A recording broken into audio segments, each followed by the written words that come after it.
Ang Golden State Warriors matagal nilang inaabangan si Karl Anthony Towns sa trade market, playoff pa lang. Nung nasa 0-2 ang Minnesota kontra Dallas, expected nang tatargetin ng Golden State si Towns sa offseason. Kaso tinadhana, hindi pa rin nga lang pinagtagpo. Alam na kasi ng Golden State, pero actually buong team sa NBA alam na na problemado ang Minnesota sa tax. Pinag-aagawan pa kung sino yung may-ari dahil nabenta. Gumamit pa noon ang Minnesota ng isang private equity firm para tingnan yung financial report na nag-insist yung may-ari ng Minnesota na willing silang magbayad ng tax. Nagkatotoo pa rin yung sinabi ni Kevin Garnett dati na huwag magtitiwala sa team owner na si Glenn Taylor kasi niyari na siya noon nung nangako sa kanyang magiging part owner. Natakot di umano ang Minnesota sa tax at nalulugi ng $100 million dahil sa payroll kina Towns at Anthony Edwards. Ang Golden State sanay na magbayad ng mataas na payroll.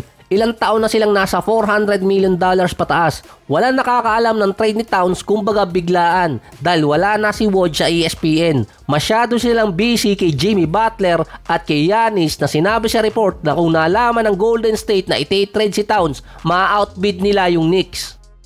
Ang prime player na pwedeng ibigay ng Golden State dito sa Minnesota, si Kuminga, Wiggins at Trayce Jackson-Davis kasama ang multiple first round pick. Yung ibang players na pwedeng isama sa trade manggagaling sa ibang teams. Parang ginawa rin ng Minnesota at itong Knicks para pumatak sa cap room. Dalang rason lang naman ng Minnesota kaya tinrade si Towns, babaan yung kanilang ibabayad sa tax. Magkakaroon pa sila ng drop compensation kung sa Golden State dinaan. Yung kontrata ni Towns hindi nalalayo sa kontrata dati ni Klay Thompson. Sa report na ma-outbid ng Golden State yung Knicks para dito sa trade, parang tagilid din yun. Iiwasan ng Minnesota na palakasin yung Golden State kasi karibal nila yun sa West. Ang daming contender pa sa playoffs dito sa West.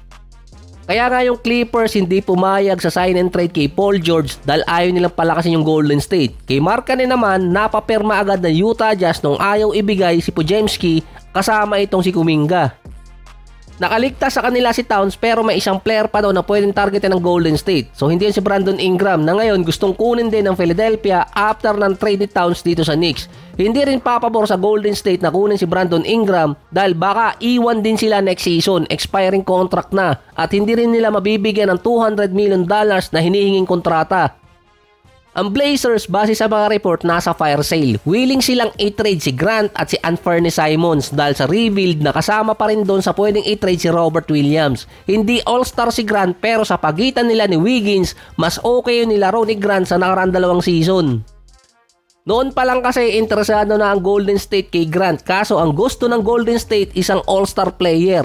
Sa Portland si Grant sa loob ng 2 season, 20 points, 4 rebounds, 2 assists, 46% sa field at 40% sa 3-point area. Isang 3-and-D player. Sinabi na rin naman dati na tradable yung mga player sa Golden State. Bukod kay Steph na ngayon naman lumabas din na hindi rin kasama doon si Podziemski. Merong nasa 32 days na lang si Kuminga para pumirma ng extension sa Golden State. Hanggat hindi siya nakakapirma, pwede siyang i-trade ng Warriors kasi ang hinihingi niyang kontrata nasa $200 million na malabong ibigay yun basta-basta ng team. Bukod kay Kuminga, si Moses Moody hindi pa rin nakakapirma ng kontrata.